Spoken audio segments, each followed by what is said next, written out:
untuk menjaga konsentrasi kita dalam belajar. Hari ini mata pelajaran IPAS di kelas 10A2. Sebelum Ibu mengajar, Ibu ingin bertanya apakah sudah menyanyikan lagu Indonesia yang dipimpin oleh KM? Belum ya, silakan untuk ketua kelas atau Clara maju untuk menjadi dirijen dan semuanya tolong berdiri. Ya, sambil Ibu lihat rapi atau tidak jadinya ya. Ya, ini Clara ya yang memimpin ya. Semuanya berdiri, posisinya siap, sikap sempurna, tegak. Ya, Clara seperti ini dulu ya sama Ibu. 1, 2, 3. Hiduplah Indonesia Raya. 1, 2, 3, 4.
Silakan duduk kembali. Clara, terima kasih teman-temannya. Setelah ini silakan kalian melaksanakan literasi yang berada di sekolah kita atau pembiasan dalam P5 di sekolah kita, yaitu membaca surat Al-Fatihah beserta 3 qul ya. Yang pertama qul a'udzu birabbinas, terus qul a'udzu birabbil falaq dan Al-Ikhlas atau qul huwallah. Silakan setelah hitungan ketiga ya. 1, 2, 3. A'udzu billahi minasy syaithanir rajim. Bismillahirrahmanirrahim. Alhamdulillahi rabbil alamin.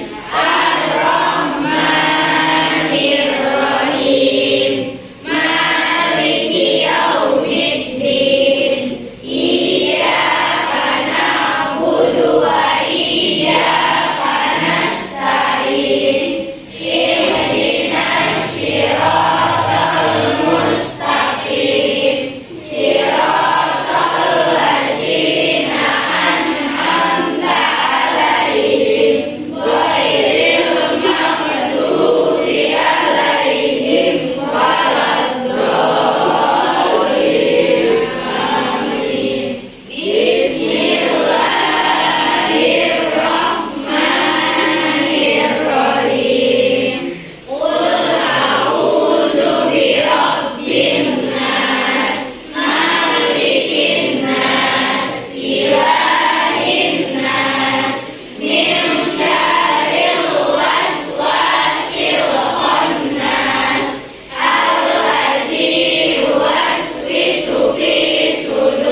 dan berdoa menurut agama dan kepercayaannya masing-masing.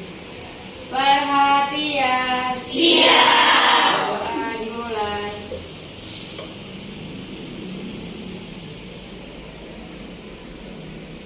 Berdoa selesai memberi salam. Assalamualaikum warahmatullahi wabarakatuh. Waalaikumsalam warahmatullahi wabarakatuh. Apa kabar anak-anak? Baik. Ibu kasih kabar lagi ya.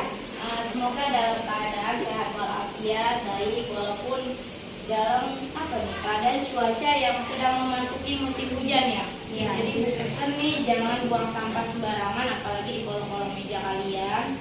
Takutnya nanti bisa menyebabkan penyakit DBD ya, ada nyamuk yang DBD itu.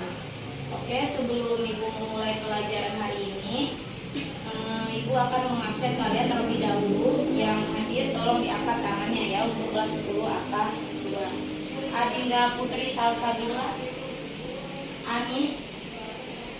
Anissa Larasati, Aprilia Ega, Aulia Febrianti, Clara, Dewi,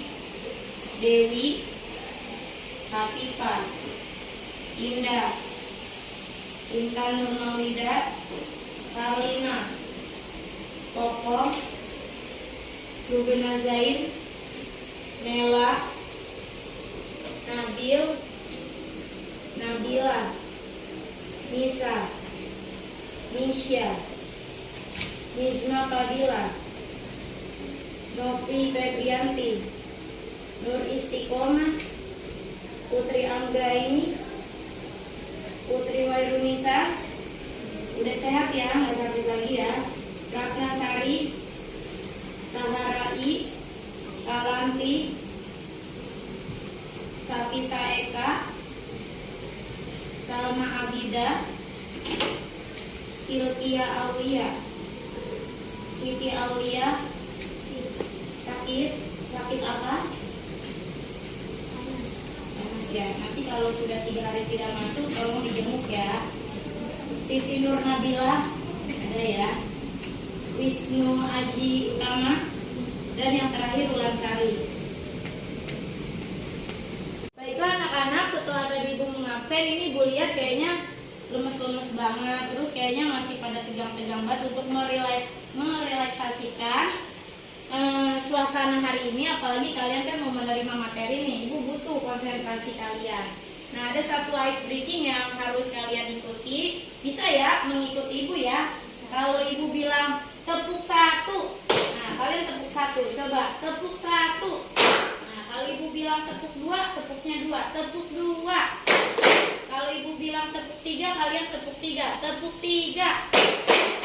1. Nah, begini kenapa masih ada yang tepuk ya? Ini adalah tantangannya. Ketika ibu bilang hanya 1, tidak ada tepuk, maka tidak ada tepuk. Apabila masih ada yang salah, berarti konsentrasinya belum full, belum bisa menerima materi ya. Kalau misalnya masih ada yang salah, kira-kira bisa siap memulai ice break yang tadi diberikan? Siap. Tepuk 1, tepuk 2, tepuk 3, 1. Pinter ya, berarti sudah full konsentrasinya. Tepuk tangan untuk kita semuanya. Oke, sebelum kita memasuki materi, ibu ingin menyampaikan sedikit kata-kata mutiara, atau mungkin kita bisa jadikan motivasi ya dalam belajar hari ini, yang datangnya dari Khalifah Ali bin Abi Thalib ya. Khalifah keempat pada saat zaman Nabi sudah tiada. Beliau mengatakan, jika kamu tidak sanggup menahan lelahnya belajar, maka kamu harus sanggup menahan lelahnya kebodohan.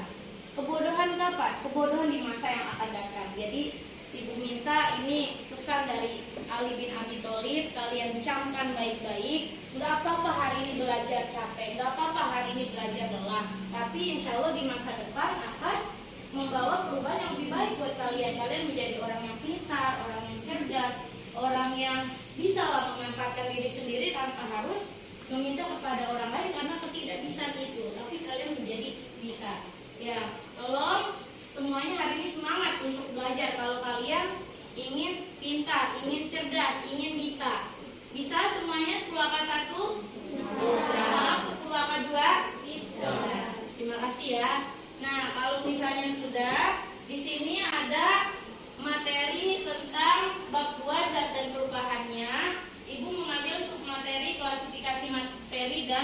pemisahan campuran. Cuma sebelum kita mempelajari itu, ya, kita lihat dulu tujuan pembelajaran. Kira-kira nih, kita di sini mau belajar IPAS bab 2 tentang apa? Zat dan perubahannya, klasifikasi materi dan pemisahan campuran. Itu tujuannya buat apa? Ibaratnya kamu tadi dari rumah mau ke sekolah. Ya, tujuannya berarti kan sekolah. Nah, ini tujuan pembelajaran kita hari ini ya, biar tidak sia-sia pembelajaran hari ini. Yang pertama, kalian dituntut harus bisa menjelaskan pengertian zat atau materi itu apa. Yang kedua, mengklasifikasikan zat berdasarkan wujud dan komposisinya. Dan yang ketiga, menjelaskan pengertian unsur, senyawa, dan campuran. Selanjutnya, membedakan campuran homogen dan heterogen. Dan terakhir, membedakan pemisahan campuran dengan cara filtrasi, destilasi, kristalisasi, dan kromatografi. Ini Bu tambahkan ya, satu lagi yang ketinggalan, yaitu dekantasi. Karena memang di buku paket yang kalian miliki ada 6 cara pemisahan campuran. Silakan dibuka halaman 42 buku paketnya. Ya, jadi bisa sambil menyimak PowerPoint dari Ibu, materinya bisa juga menyimak dari buku. Sebelum Ibu masuk ke pembahasan, Ibu pengen tanya nih kepada kalian nih, kira-kira di rumah udah dibaca belum bukunya? Ya, mau yang sudah baca ataupun yang belum, Ibu ingin kepoin nih, atau Ibu pengen tahu kira-kira ada yang tahu enggak materi itu apa? Silakan tunjuk tangan, sebutkan namanya. Ya, kira-kira konsep yang kamu punya itu seperti apa? Terserah, mau salah, mau benar, nanti kita luruskan. Yang penting berani dulu, belajar public speaking di sini. Ya, silakan. Sebutkan namanya ya, Nak. Nama saya Apriansyah Hidayat. Apriansyah Hidayat. Apa nak konsep yang kamu punya? Materi adalah objek atau bahan yang dapat menempati ruang dan memiliki massa. Objek atau bahannya? Ya. Objek atau bahan yang menempati ruang dan memiliki massa. Ada lagi yang ingin menambahkan? Bisa langsung menyebutkan contohnya, Bu, materi itu ini gitu. Ada anak kakak 2? Kalau tidak ada, Ibu akan lanjutkan. Ibu tutup, buka poinnya.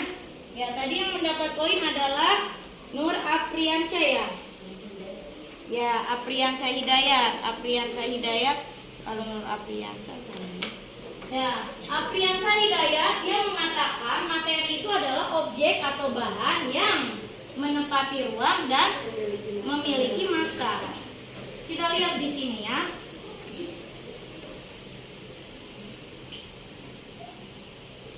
Tahukah kamu, ini sebuah pemicu buat kamu berpikir lebih jauh ya. Materi IPAS, hari ini kita sedang belajar IPAS ya, terkait dengan campuran dan zat tunggal, unsur dan senyawa sangat erat kaitannya dengan perubahan fisika dan kimia.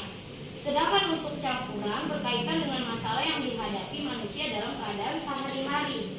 Berarti ini kalau kita berbicara tentang materi, ini ada kaitannya dengan perubahan fisika, dengan adanya perubahan kimia serta kehidupan sehari-hari. Cuma kita tidak menyadarinya. Coba kita lihat contohnya. Contoh beberapa campuran yang sering kita jumpai dalam kehidupan sehari-hari ada susu, keju, air sungai, udara, perunggu, perak, dan lain sebagainya. Ya, ini sebuah pengetahuan yang harus kamu ketahui, tapi kamu sendiri tidak menyadari ternyata materi itu sangat berlimpah ruah ada di alam ini ya. Tadi kan secara pengertiannya itu adalah sebuah objek atau bahan memiliki ruang dan mempunyai massa. Kita ibaratkan misalnya nih, ambil sebuah penghapus atau mungkin nih kita lihat meja, ada papan tulis. Ini semua bentuknya ada yang kotak, ada yang persegi, dan ini juga meja seperti ini, dan ini bisa dirasa. Nah, ini semua kita namakan dengan materi padat. Materi padat ini seperti bahan, objek yang kita lihat, terus menempati ruang, cetakannya seperti ini, dan ketika kita ambil neraca, ditimbang, ini ada masanya berapa gram. Itu disebut materi. Makanya materi yang tadi dibilang sama Apriansa Hidayat, ya betul memang objek atau bahan yang dia itu menempati ruang serta memiliki masanya. Cuma saja di sini Ibu tambahkan pengetahuan, ternyata materi itu ada loh, banyak di sekitar kita dalam kehidupan sehari-hari sampai-sampai kita tidak sadar ya. Di sini juga kamu lihat, tahukah kamu, kita juga sering membuat campuran loh dalam kehidupan sehari-hari seperti membuat teh manis. Siapa yang tadi sarapannya minumnya teh manis? Ya, secara tidak langsung kalian sudah memasuki bab 2 tentang klasifikasi materi, lebih menjurus kepada campuran ya, membuat teh manis itu. Terus ada juga yang kopi, mungkin kalau anak-anak belum ngopi ya, ayahnya tadi kopi dan sirup. Nah ini biasanya nih kalau bulan puasa ya pada minum. Ternyata ini semua masuk loh ke materi pemisahan campuran. Lantas kalau memang itu sudah semuanya bercampur, bagaimana cara memisahkan campuran tersebut? Ya itu nanti ada teknik-tekniknya ya, kita akan bahas di sini. Apa saja sih ciri dari unsur dan senyawa? Nah karena tadi bab 2 adalah zat dan perubahannya, itu ada unsur, ada senyawa yang kita juga akan bahas. Dan yang terakhir, adakah yang bisa menyebutkan wujud materi? Nah kalau tadi materi itu adalah objek atau bahan yang menempati ruang dan memiliki massa ketika ditimbang, dia juga ternyata punya wujud atau bentuk. Nih, ini wujud ibu seperti ini, bentuk kamu seperti ini. Ada apa aja wujudnya? Ya. Ada yang tahu wujud dari materi? Silakan angkat tangan. Bisa dilihat di bukunya. Wujud materi ada yang tahu? Ya, silakan, namanya siapa nak? Saya yang utama. Ya Wisnu, apa aja? Yang pertama materi berwujud padat, Iya. materi berwujud cair, materi berwujud gas. Udah itu aja. Iya, ada 3. Ya, setelah mengetahui pengertian materi itu apa, ternyata wujudnya itu ada 3, ada padat, cair, dan gas. Nah, secara konsep kita lihat. Benar ya yang seperti tadi dibilang oleh Apriansa Hidayat. Terima kasih yang sudah membaca bukunya, jadi sudah mengetahui konsepnya ya. Materi adalah objek atau bahan yang dapat menempati ruang. Nah, itu yang tadi. Bentuknya seperti apa? Cetakannya seperti apa? Apalagi dia kalau materinya padat ya. Sudah ketahuan ruangnya itu seperti apa. Dan memiliki massa ketika memang ditimbang berapa gram, berapa kilogram, dan lain sebagainya ya. Dan materi ini juga sangat banyak berada di sekitar alam kita ya. Adapun klasifikasi materi tadi sudah disebutkan oleh Wisnu yang tadi Ibu tanya. Dia ada 3, yang pertama berwujud padat, yang kedua cair, dan yang ketiga gas. Kita lihat yang berwujud padat. Nah, ini ada ciri-cirinya nih. Memiliki bentuk yang tetap ya. Bentuknya tetap, tidak bisa berubah-ubah ya. Penghapus seperti ini, meja kamu seperti itu, papan tulis kita juga seperti ini. Partikel yang saling berdekatan sehingga gaya tarik antar partikelnya sangat kuat. Ya, kan yang kemarin Ibu jelaskan ya, sebelum terbentuknya materi, dia di dalamnya ada partikel-partikelnya ya. Kalau partikel padat, dia kerapatannya dekat, jadi sangat susah untuk dipisahkan. Volumenya tetap, gerak partikel zat padat hanya berupa apa nih? Getaran di seputar kedudukannya saja. Berarti isi atau volumenya sama aja ya, seperti ini ya, tetap ya. Contohnya batu, besi, dan emas. Pernah melihat batu kan? Keras. Besi, iya. Emas yang kita gunakan, atau ada yang lihatlah emas batangan paling ini ya, paling kelihatan. Ini juga bisa ya bentuknya padatan ya. Plastik kayak gini ya, ini juga disebut materi padat. Nah, yang kedua ada materi berwujud cair.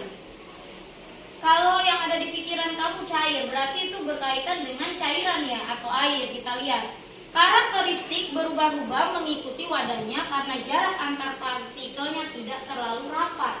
Ya kalau tadi kan di dalam materi padat dia rapat, partikelnya. Kalau air kan gampang ya, mudah terbawa dia karena memang partikelnya agak jauh dan berubah-ubah. Volumenya tetap karena sifatnya mudah berpindah tetapi tidak dapat meninggalkan gugus molekulnya. Ya, jadi kalaupun kamu pindahkan dari satu tempat ke tempat lain, itu volume atau isinya sama saja seperti itu ya untuk air ya. Contohnya ada minyak, air, dan bensin. Pokoknya segala sesuatu yang berbentuk cairan itu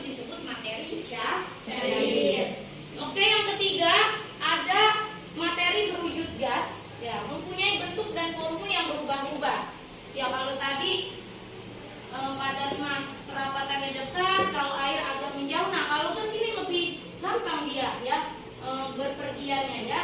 Jarak antar partikelnya berjauhan, tidak tersusun secara teratur. Makanya gas itu gampang terbawa oleh angin. Daya tarik antar partikelnya sangat lemah.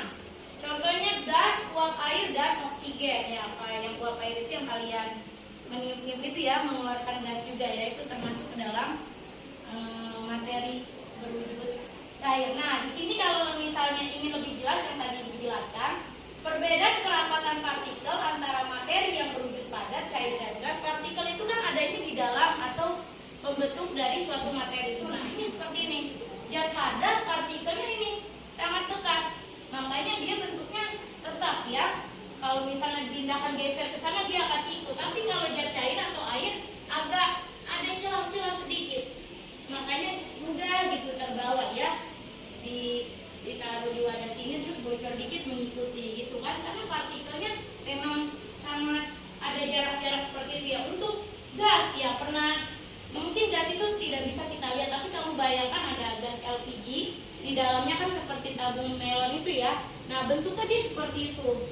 Gasnya kebuka di kita aja langsung berterbangan karena memang partikelnya seperti ini, sangat jauh kerapatannya. Ya, itu bisa ya seperti itu ya. Oke, selanjutnya klasifikasi materi berdasarkan komposisi. Apa sih komposisi itu? Komposisi. Ada yang tahu komposisi? Tunjuk tangan.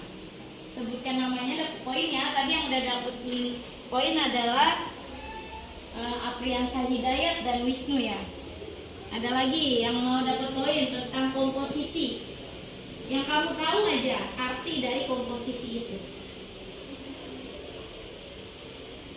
Komposisi adalah isi. Jadi kira-kira nih, ini kan materi padat. Komposisinya tuh apa? Isinya tuh apa?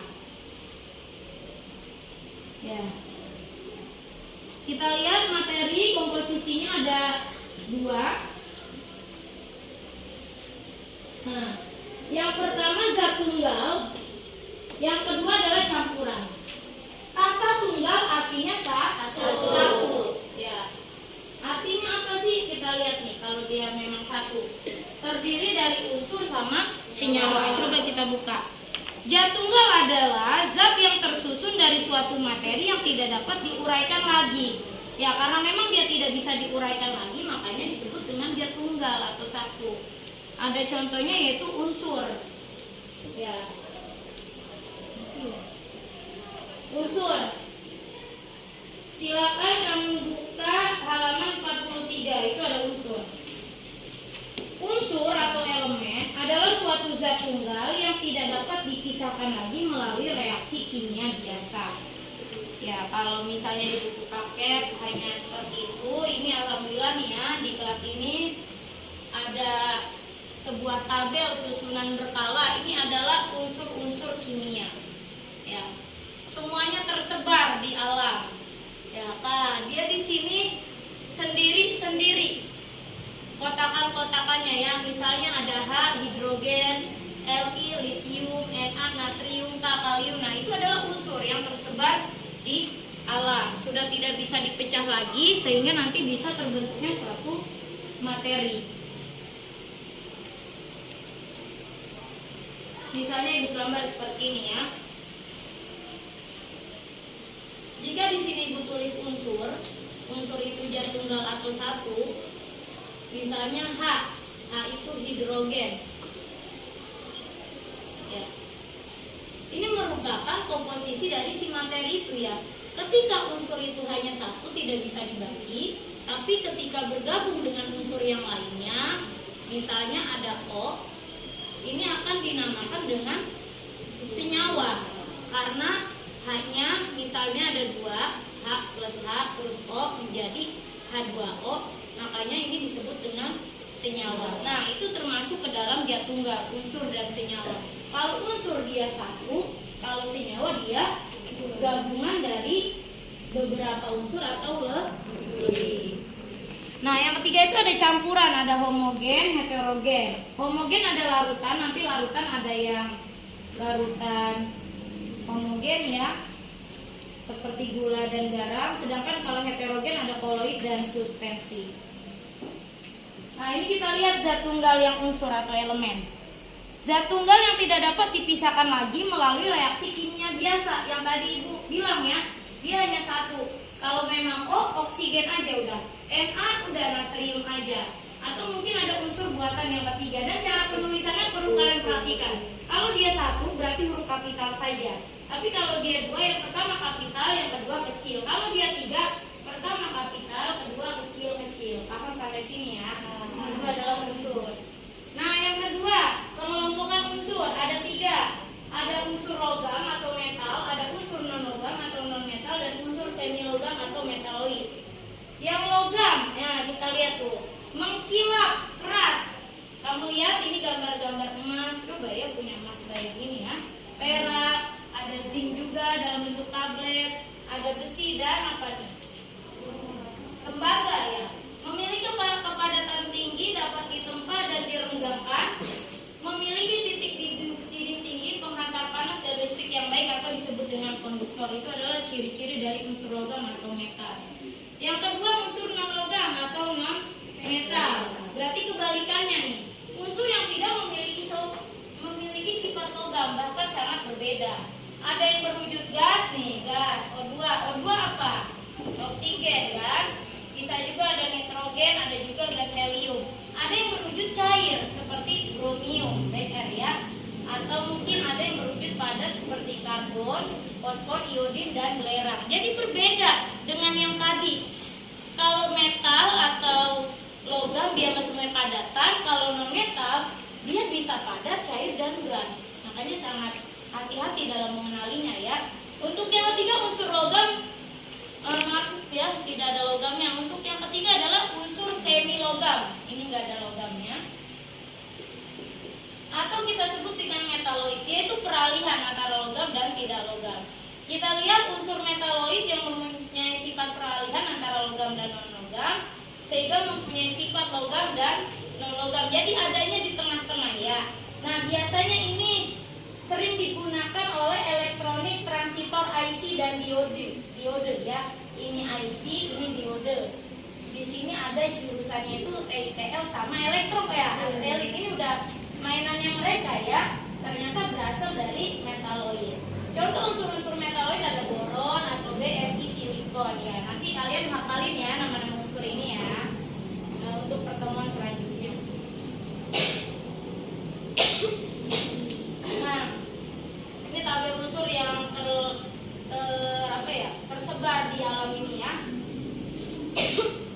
Dari golongan 1A sampai 8A, ada golongan 1B juga sampai 8B, dan ini ada unsur transisi ya.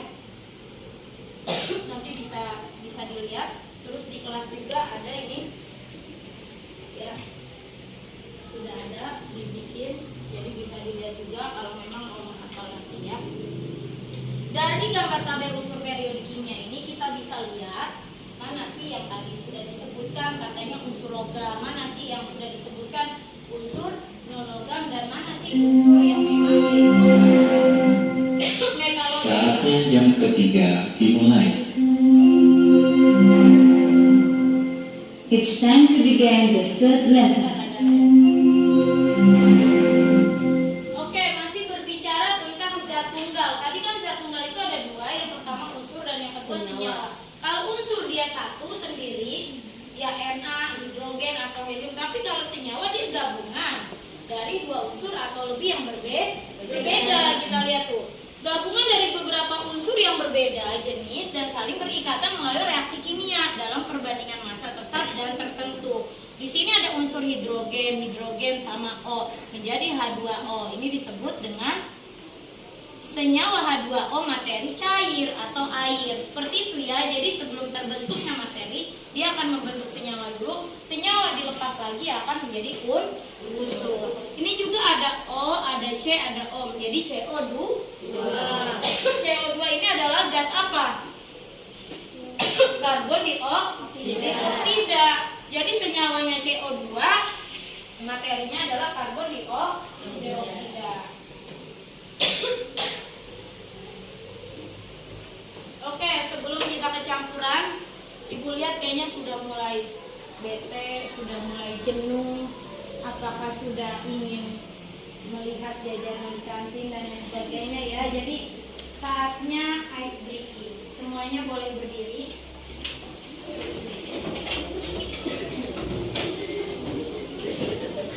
Ya. Ice breaking ini didatangkan langsung dari waktu Ibu kuliah di Bandung. Kebetulan di Bandung Ibu mengikuti kegiatan kepramukaan. Nah, itu dikasih tuh sama kakak-kakaknya.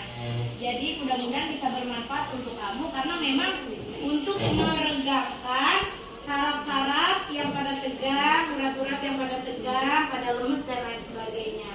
Ya. Jadi nanti kalau memang ada gerakan yang seperti ini silakan sekencang-kencangnya seperti ini selama-lamanya. Ya, karena memang untuk meregangkan saraf-saraf yang tegang. Jadi Ibu contohin terlebih dahulu ya, nanti baru diikutin. Kalau Ibu bilang semuanya berdiri terus angkat tangannya dua seperti ini angkat. Nanti kalau Ibu bilang jangan diikutin dulu ya nak, Ibu sedang mencontohkan.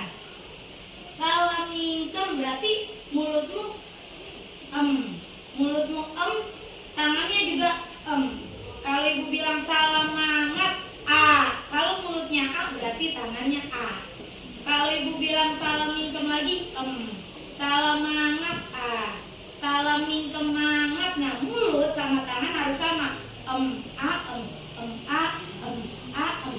A sebanyak 3 kali.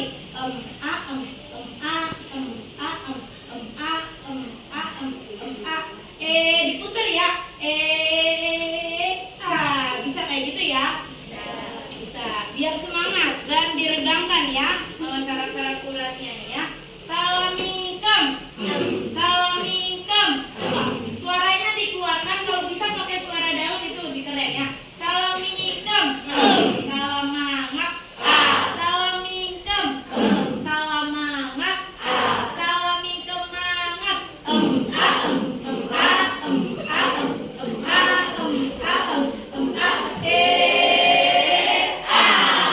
Masih kurang semangat, sekali lagi. Salam mingkem. Salam mangat. Salam mingkem. Salam mangat. Salam mingkem mangat. Selamat untuk kita semuanya. Dan silakan duduk. Lumayan ya, udah segeranya. Bisa dilanjut ya materinya ya. Oke, materi yang kedua adalah campuran. Ya, kita lihat. Yang namanya juga campuran, berarti ada yang bercampur ya. Apa sih yang bercampur? Tentunya zat yang satu dengan zat yang lainnya. Kita lihat. Campuran adalah gabungan dua zat atau lebih yang masing-masing zat penyusunnya masih memiliki sifat aslinya.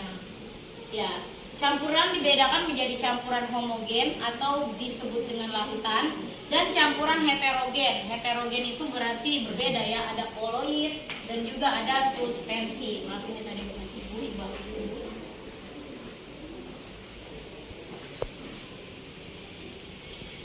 Kita lihat larutan. Ya, ini katanya pertama campuran itu larutan. Larutan adalah campuran homogen yang komposisi zat penyusunnya sudah tidak dapat dibedakan lagi.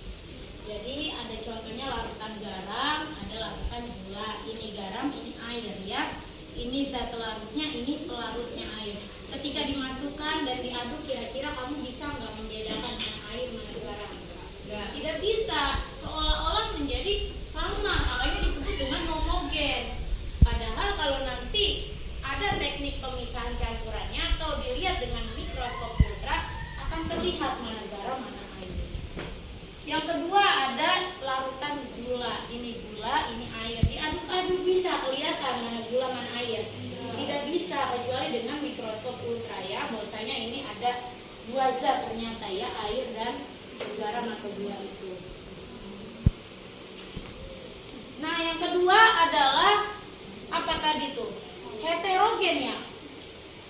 Heterogen itu terdiri dari koloid sama suspensi. Kalau tadi homogen sejenis atau sama seolah-olah memang satu. Nah, kalau heterogen ini kebalikannya, dia mudah gampang dibedakan. Tapi untuk koloid mungkin agak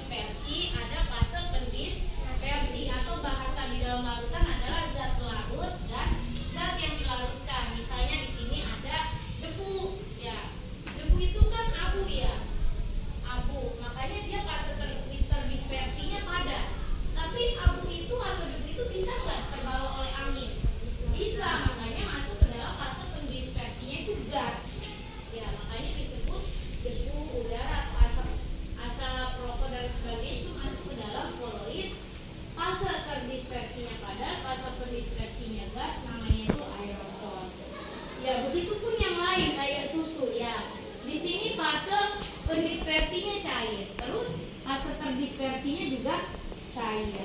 Jadi lemak yang ada di dalam susu dilarutkan bersama air ya, itu masih masuk dalam campuran koloid. Kita lihat lagi ada suspensi. Ini yang paling sangat mudah kalian temukan. Kalau tadi kan yang koloid kalian temukannya tuh bisa juga di rumah ya. Ada apa tuh, sabun, maksudnya buih sabun, ada susu yang mungkin tadi ada minyak, ada susu yang mungkin tadi kalian sarapan minum, terus ada minyak yang mamanya mungkin masak, itu semua adalah koloid. Tapi kalau suspensi kita lihat campuran yang masih dapat diidentifikasi antara zat penyusunnya karena tidak tercampur secara sempurna. Ya, ini ada gelas, di bawahnya pasir dan air. Udah, ini disebutnya suspensi. Itu paling gampang banget kelihatannya ketika air dan pasir kamu campurkan, itu pasti udah larutan heterogen suspensi. Karena benar-benar bisa membedakan mana pasir, mana air. Ini juga sama, sungai yang keruh, kan pasti ada endapan di bawahnya kan, atau sampah-sampah kan. Nah, tapi dia kan nggak menyatu banget kan sama air, kamu masih bisa bedakan kan mana sedimen endapan, mana sampah. Nah, ini termasuk ke dalam suspensi juga ya. Oke, kalau tadi sudah berbicara tentang campuran itu adalah dua zat yang bercampur, ada larutan, ada koloid, ada suspensi. Yang namanya manusia ya, yang namanya manusia kadang membutuhkan banyak kebutuhan. Dari zat-zat yang telah bercampur, dia ingin pisahkan. Kira-kira kalau sudah dipisahkan, dia ingin memperoleh zat apa yang sudah dia dapatkan. Ya. Kenapa? Sudah mulai lelah? Ya. Nanti kalau misalnya ibu bilang selamat pagi, jawabnya kamu adalah tetap semangat gitu ya. Kalau ibu bilang selamat siang, maaf, tadi kalau selamat pagi penuh ya. Selamat pagi, penuh semangat. Selamat siang, tetap semangat. Selamat sore, masih semangat. Selamat malam, tambah semangat. Jadi pertama penuh ya, kedua apa? Tetap, ketiga masih. Jangan lupa tambah. Coba, ini kayaknya udah pada pegel-pegel atau capek atau gimana ya? Ice breaking lagi ya. Selamat pagi, penuh semangat. Selamat siang, tetap semangat. Selamat sore, masih semangat. Selamat malam, tambah semangat. Tepuk satu, tepuk dua, tepuk tiga, satu. Ya, pintar ya, berarti masih konsentrasi ya. Ketika tidak ada kata tepuk, maka tidak ada tepuk di sini. Tolong fokus ya, masih ingat kan tadi kata-kata mutiara dari Ali bin Abi Thalib? Ya, jadi harus semangat dalam belajar ya. Pemisahan campuran. Ya, fungsinya tadi ya, kebutuhan manusia itu banyak. Jadi ketika dia sudah berhasil memisahkan campuran satu dengan yang satunya, mungkin dia ingin memanfaatkan hasil dari campurannya yang tadi ya, pemisahan campuran tadi. Yang pertama ada filtrasi. Kalian bisa buka buku halaman 46. Nah, buka. Proses pemisahan campuran dengan cara memisahkan material padat dari cairannya dengan melewatkan campuran pada saringan. Ya, jadi dia tuh harus pakai alat saring, entah itu kertas saring ataupun memang benar-benar saringan. Pemanfaatannya banyak dalam kehidupan sehari-hari, seperti pembuatan teh, baik teh celup atau teh tubruk ya. Siapa yang tadi sarapannya minum teh? Mau teh celup atau teh tubruk itu sama-sama proses filtrasi ya. Kalau teh celup dia ada kertasnya, itu adalah kertas saring. Kalau misalnya teh tubruk berarti pakai saringan yang kayak saringan kelapa atau saringan minyak atau bahkan saringan teh itu tersendiri. Pemakaian masker nih, pada pakai masker kan, jadi nggak kelihatan yang cantik-cantik ya, tapi bagus ya untuk menyaring udara yang kotor biar tidak terhirup oleh kamu. Dan yang ketiga ada filter otomotif yang memang digunakan oleh pihak-pihak otomotif seperti filter bahan bakar, filter oli, filter udara, dan filter kabin. Nah, kita lihat di sini proses filtrasi. Ya, ini adalah apa ya? Air kotor. Kita ceritanya mau menyaring gitu ya. Terus kita tulis kertas saring nih, kertas saring di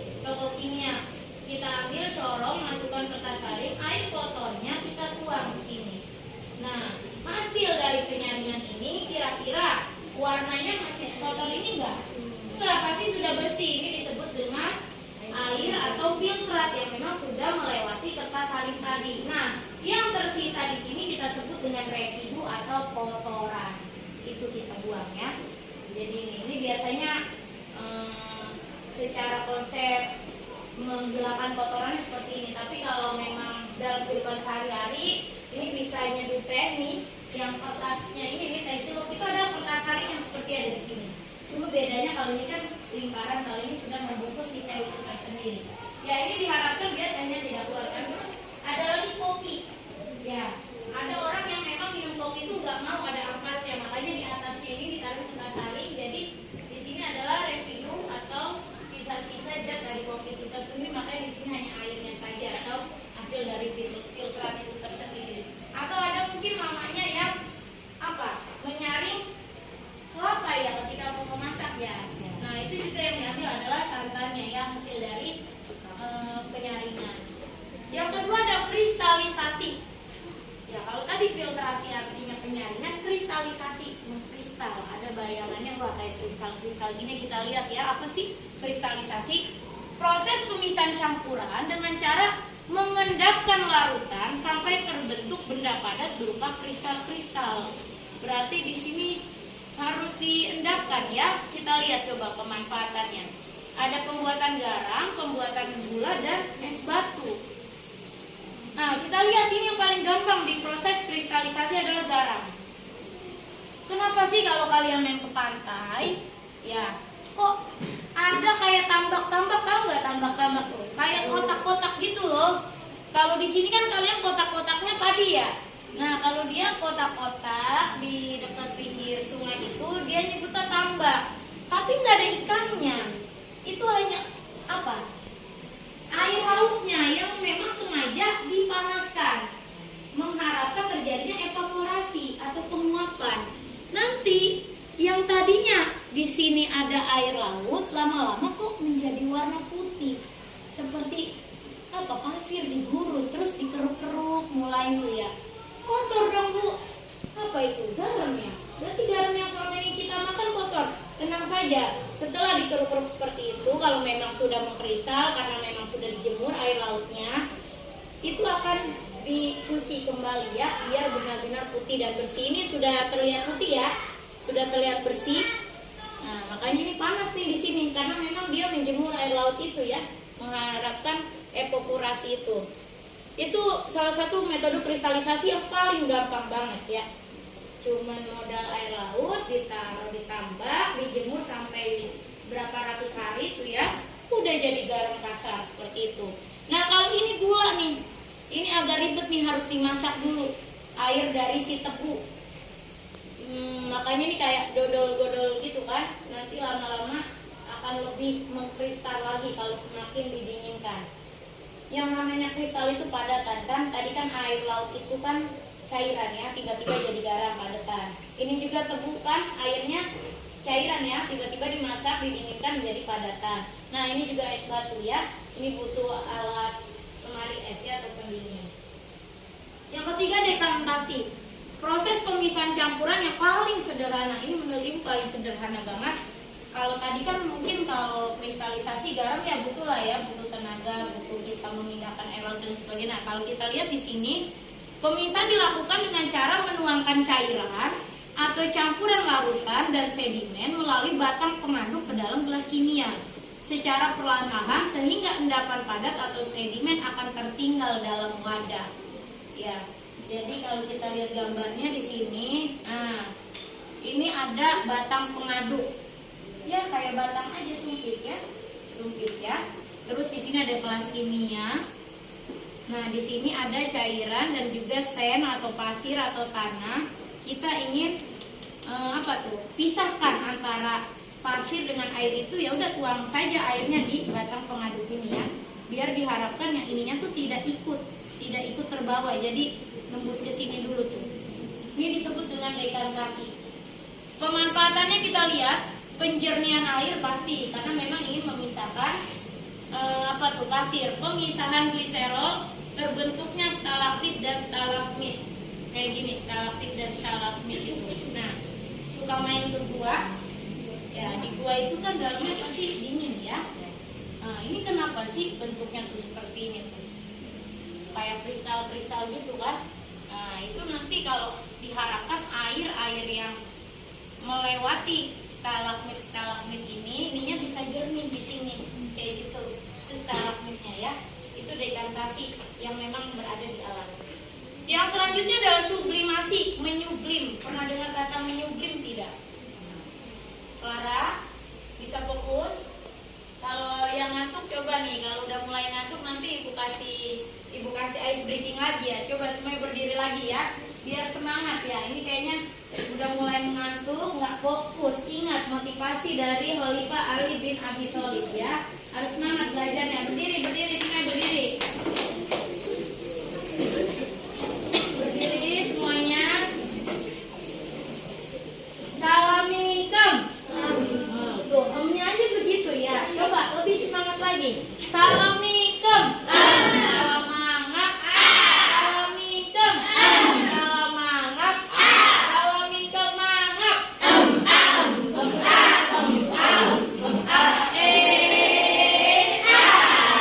Terlihat masih malu-malu. Padahal kalau kalian semangat, itu bisa menyegarkan pikiran kalian ya. Silakan duduk kembali. Sublimasi. Proses pemisahan campuran tanpa melalui fase air terlebih dahulu, yaitu dengan cara menguapkan zat padat sehingga kotoran akan terpisah. Ya, ini kita lihat.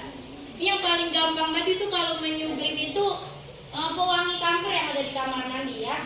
Jika kita letakkan, tiba-tiba kamar mandinya menjadi harum dan wangi ya. Tapi berapa hari kemudian kampernya menghilang. Bukan menghilang, tapi dia itu menyublim. Ada yang lebih keren lagi itu kabut dry ice. Ini biasanya digunakan buat orang-orang yang sedang konser. Ya, ibu emang sih nggak pernah lihat konser, tapi pada saat kondangan itu alhamdulillah ya yang punya rumah memanggil Nisa Sabian tuh. Bukan Nisa Sabian deh. Salma apa Nisha gitu.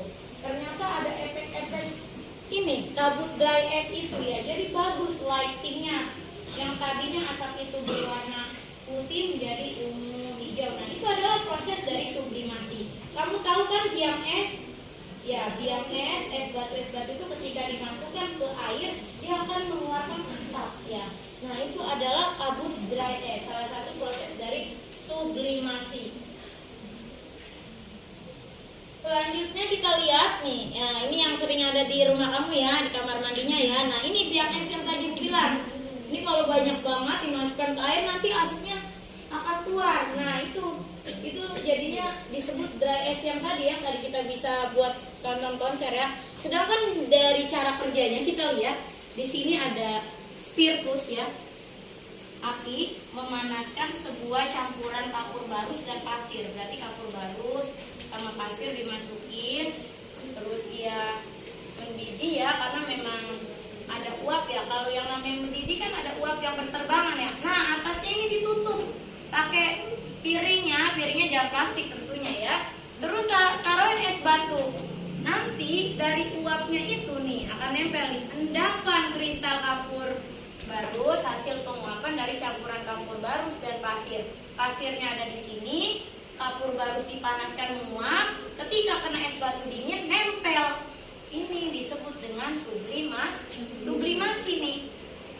Terbang-terbangnya ini ya. Kalau pasir terbang nggak nih? Menguap nggak? Enggak ya? Ya paham sampai sini ya. Oke lanjut. Destilasi. Proses pemisahan campuran berdasarkan titik didihnya. Nah ada kata kuncinya titik didihnya, yaitu kecepatan atau kemudahan bahan untuk menguap. Jadi dia main tinggi-tinggian titik didih. Ya kalau kita main tinggi-tinggian apa ya? Tinggi-tinggian badan mungkin ya. Kita lihat di sini. Ini ada minyak mentah. 400 derajat Celcius. Minyak pelumas lilin perapian. 370 derajat Celcius. Minyak bahan bakar industri. 300 derajat Celcius. Diesel. 200 derajat Celcius. Korosin atau minyak tanah. 150 derajat Celcius gasolin atau bensin. 20 derajat Celcius gas petroleum. Jadi ini cara kerjanya, pertama harus dipanaskan dulu. Nanti ketika dipanaskan, siapa titik didihnya yang paling tinggi? Nih ternyata nih minyak mentah dipanaskan, yang paling tinggi adalah pelumas lilin parafin. Berarti dia duluan yang mengalir. Nah ini ditadang nih keluar duluan nih, si minyak bahan bakar. Manusia minyak bahan bakar buat apa? Ya, buat bahan bakar ya, entah itu bensin dan lain sebagainya. Itu tentunya memerlukan alat yang sangat lengkap. Ngerti ya untuk destilasi ya? Jadi tinggi-tinggian titik didih, muapnya siapa duluan baru dikeluarkan. Ya, itu yang akan diambil atau dipisahkan dari minyak yang mentah. Terakhir ada kromatografi, proses pemisahan campuran berdasarkan perbedaan pola pergerakan antara fase gerak dan fase diam. Nah, itu kata kuncinya, fase gerak dan fase diam. Kita lihat di sini. Ini ada gelas kimia 2 buah, terus dimasukkan kertas saring ya. Kertas saring itu tadi banyak ya. Kalau buat filtrasi dia bulat, kalau buat kromatografi dia kertasnya persegi panjang seperti ini. Terus kita masukkan air, kita tetesin tinta. Tinta apa sih? Warnanya biasanya kalau nggak hitam biru ya. Nah, ternyata pada saat diam posisinya seperti ini. Ditunggu beberapa saat, dari hitam itu bergerak. Ungu, biru, coklat, merah, kuning. Ternyata hasil tinta berwarna hitam keunguan itu adalah campuran dari ini semuanya. Itu disebut dengan kromatografi. Kita memisahkan campuran tinta. Tinta itu koloid kan? Iya, kamu seolah-olah melihat tinta itu satu. Ternyata kalau kita pisahkan dengan kromatografi, dia banyak warnanya. Nah, di sini ada fase gerak dan fase diam. Fase gerak itu yang hijau, diam itu yang putih. Berarti ini air ya. Yang hijau itu tintanya tuh. Ketika dicelupkan, bergerak ke sini, bergerak ke sini, bergerak ke sini ya. Semuanya itu yang bergeraknya tintanya ya untuk airnya dia. Ya, itu kromatografi. Mohon maaf tadi untuk kromatografi belum Ibu jelaskan yang apa tuh? Pemanfaatannya. Yang pertama pengujian forensik dan yang kedua pemisahan protein. Atau kromatografi juga bisa dimanfaatkan untuk tes urin ya, apakah seseorang itu mengidap narkoba atau tidak ya. Itu bisa dengan tes kromatografi. Dan alhamdulillah telah selesai. Di sini ada LKPD, lembar kerja peserta didik. Namun sebelum mengerjakan ini, dari tadi kan Ibu sudah menjelaskan panjang kali lebar nih. Kira-kira ada yang mau bertanya atau tidak? Tunjuk tangan, sebutkan nama, karena akan mendapat poin dari Ibu. Silakan. Oke, ada 2 orang ya, alhamdulillah. Saya mulai dari Isti terlebih dahulu ya. Silakan Nak, namanya.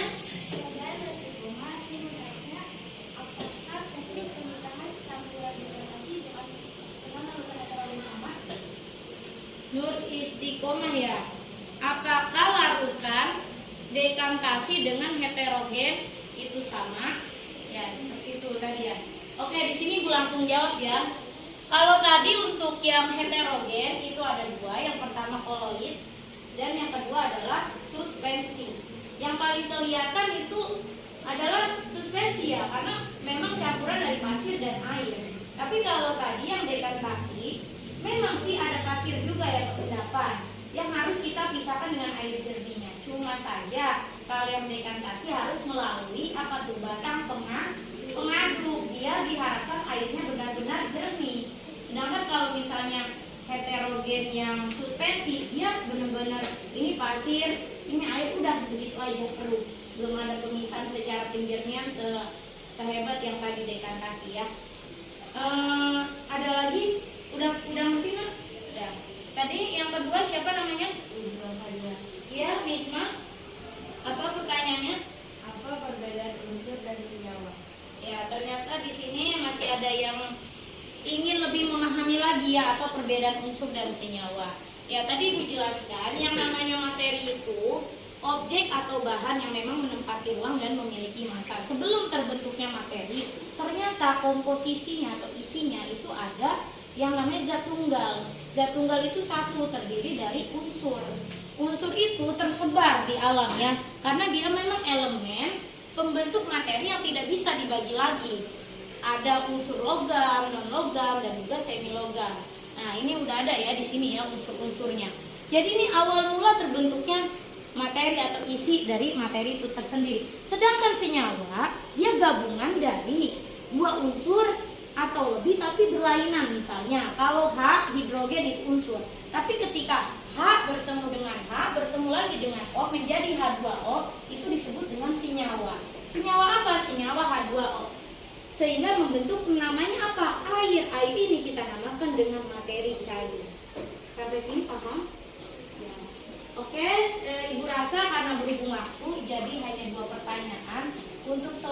kira-kira nih yang tadi Bunda jelaskan, ada yang bisa memberikan kesimpulan tidak, walaupun sedikit, tidak apa-apa. Ya, silakan ya. Namanya siapa? Nama saya Nisha Sumiani. Jadi Nisha. Ya, apa kesimpulannya? kesimpulannya zat dibagi tiga, ada padat sama cair. Terus unsur juga dibagi tiga, ada logam, non-logam, sama semi-logam. Pemisahan campuran dibagi 6, ada filtrasi, destilasi, dekantasi, sublimasi, kromatografi, sama kristalisasi. Ya, luar biasa ya. Terima kasih Nisha ya sudah mau menyimpulkan untuk pelajaran hari ini. Semoga semuanya paham. Dan ingat, setiap kita berada di lingkungan, kita terus bertemu dengan campuran-campuran yang ada. Nah, mudah-mudahan kalian sudah paham cara memisahkannya. Siapa tahu kalian butuh gitu ya, butuh memisahkan campuran itu untuk keperluan kalian tersendiri.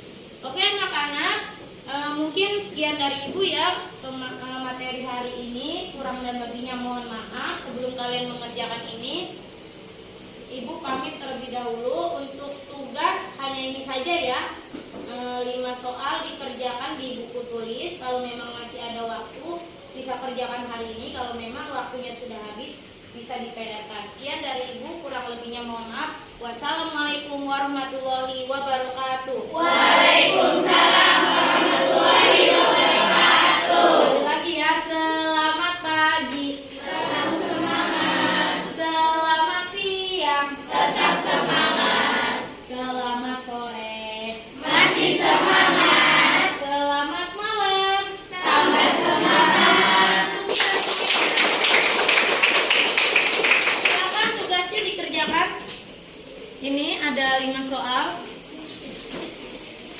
Ya.